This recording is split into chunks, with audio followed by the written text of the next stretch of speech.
Great. Yes, good afternoon. I'm Florian Roithmayr, and I work between the slate and anthropology, though today probably because of proximity more at the slate than in anthropology. Of course, I'm not a genealogist. I don't know a thing about earth sciences.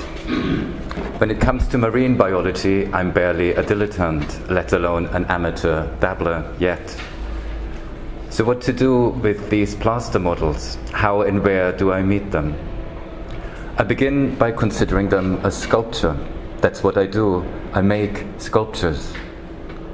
In taking this viewpoint, they appear totally understated, unconvincing, simple, absurd, brazen, mute, modest, slightly daft, romanticized, or humble even.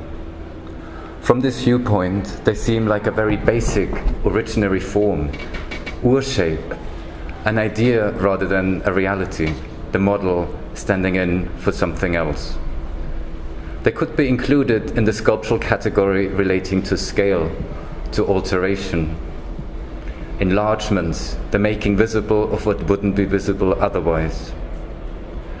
I start to wonder how they were made, consider how attempts at indexical and iconic representation overlap and collapse each other. Are they carved or are they cast? What did the workshop look like? As teaching aids, for this is what they once were, I start to wonder what it is they aid, what and how they assist. What do they teach? What do they demonstrate? Of course, they simplify, reduce, and abstract as much as they present and make concrete. They are shaped as much by the sculptural properties of scale and material as by faith in imagination and visionary thoughts, and the capacity to share, process, and retrieve perceptions. They're enough to suggest there could be more. A sameness that also suggests endless variations, fragmentary resemblances and deterioration through touch, the unique exception and also an endless proliferation. As a group, however, they totally exclude me, throw me back onto myself. They continuously show me what I know and how I try to make sense. The only thing I really notice for certain is myself, and I start to go round in circles. At precisely this point, I fail entirely to get over myself.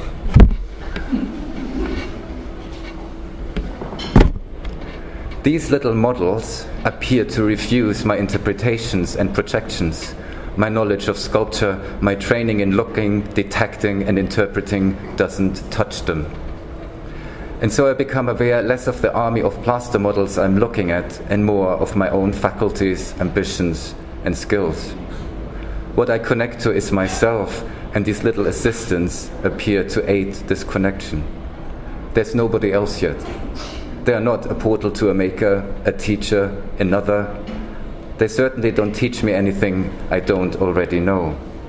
Just me and them, and then me even more than before. And with this too much of one kind of knowledge and the too little of another, I decide we need a change of scenery. What is needed is another kind of configuration other than just me and the plaster models. We should go traveling, and I invite Mark to bring these models with him to Sheffield. For a brief moment, they become part of an exhibition that investigates methods and the materialities of being together, the possibilities and limits of sharing and exchanging knowledge through skills. They seem to fit right in. There's a large group of visitors. The models are handled and passed around. They are talked about, and Mark tells us what he knows. And there's generally much discussion and appreciation. But this also seems to be one of many possibilities, and so I change intimacies again and invite just one other artist to visit the models with me, this time in the Grand Museum of Zoology.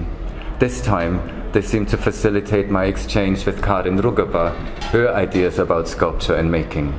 This time, the aids assist less in getting to know them, and more in getting to know her. I start to think about two parables, sort of fables really. One, an autobiographic fiction involving a young assistant. The other, a fragment of historical anecdote involving a schoolmaster.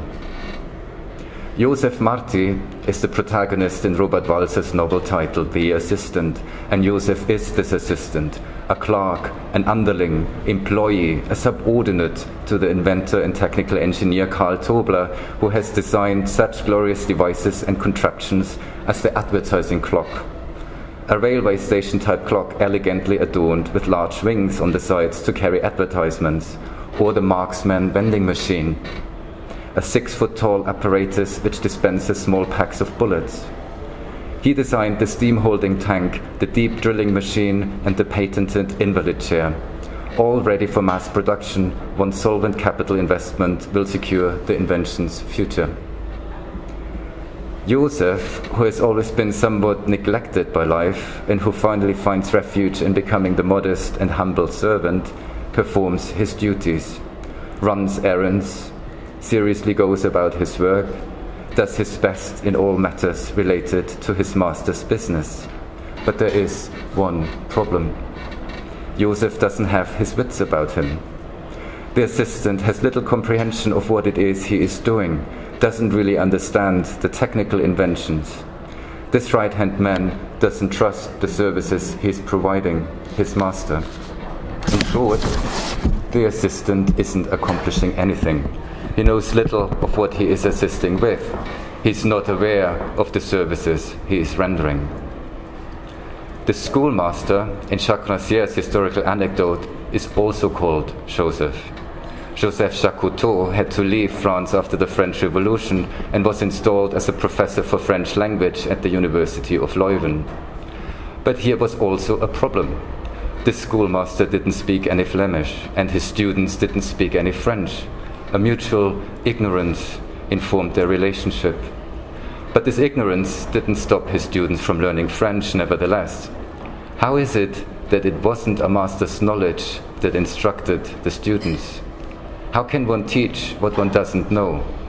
To find out, Joseph Jacotot set about teaching two subjects at which he was notably incompetent, painting and the piano.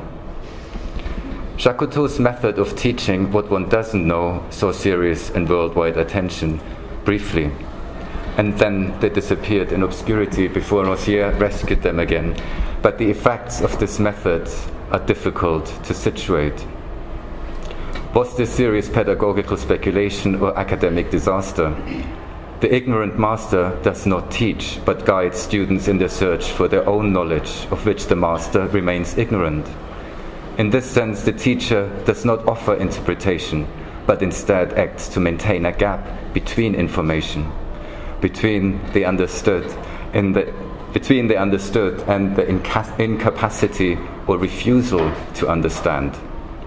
So there might no longer be a need for a discourse surrounding hidden truths, no longer a need to interpret something, find the right meaning, or any meaning at all really. Are these little plaster models my assistants or my schoolmaster? Are they the modest and humble Joseph who has no knowledge of the information he performs but facilitates this nevertheless? Or are they the ignorant Joseph who has no knowledge of what it is I'm looking for but still guides me along? What matters is curiosity, which in many ways is a very specific kind of currency. Whether we understand something or not, what helps it succeed is the persistence with which it makes me curious. Not knowing might spark and maintain curiosity. I might perceive something without ever partaking in it, remaining distant from it. In the space left, once I no longer know and interpret, an aesthetic experience can become one of speculation or approximation. I don't want to know the meaning of a painting. This moment should be postponed indefinitely. The social experience is the one where for a brief moment I don't administer my recognition of what I already know or conduct gestures of incapacity, but instead surrender to a cognition of an entirely different stance. Thank you.